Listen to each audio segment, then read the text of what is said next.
Hi friends, ఈరోజు మీకు సింపుల్గా ఎగ్ కర్రీ ఎలా ప్రిపేర్ చేసుకోవాలనేది చూపిస్తానండి.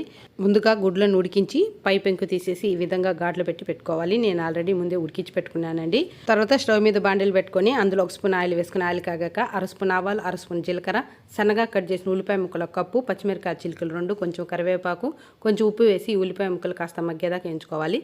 ఇలా వేగిన తర్వాత ఒక అర స్పూన్ అల్లం వెల్లుల్లి పేస్ట్ వేసి ఈ అల్లం వెల్లుల్లి పేస్ట్ పచ్చిదనం పోయేంత వరకు ఎంచుకోవాలి. ఇలా వేగిన తర్వాత ఇందులో ఒక కప్పు టమాటా గుజ్జు, అర స్పూన్ పసుపు, ఒక స్పూన్ కారం, ఒక స్పూన్ ధనియాల పొడి వేసి ఇందులో కలిసేలాగా బాగా కలుపుకొని దీనిపైన మూత పెట్టి ఈ మసాలాలోని ఆయిల్ సపరేట్ అయ్యేంత వరకు ఎంచుకోవాలి.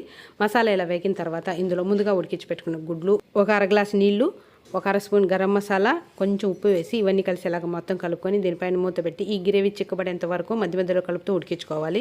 చూడండి ఫ్రెండ్స్, గ్రేవీ ఇలా చిక్కబడాలండి. గ్రేవీ బాగా చిక్కబడిపోయింది. ఇప్పుడు లాస్ట్ కొంచెం కొత్తిమీర వేసి ఇందులో కలిసేలాగా బాగా కలుపుకొని స్టవ్ ఆపేయాలి. ఇంతే ఫ్రెండ్స్, సింపుల్గా ఎగ్ కర్రీ రెడీ అయిపోయిందండి.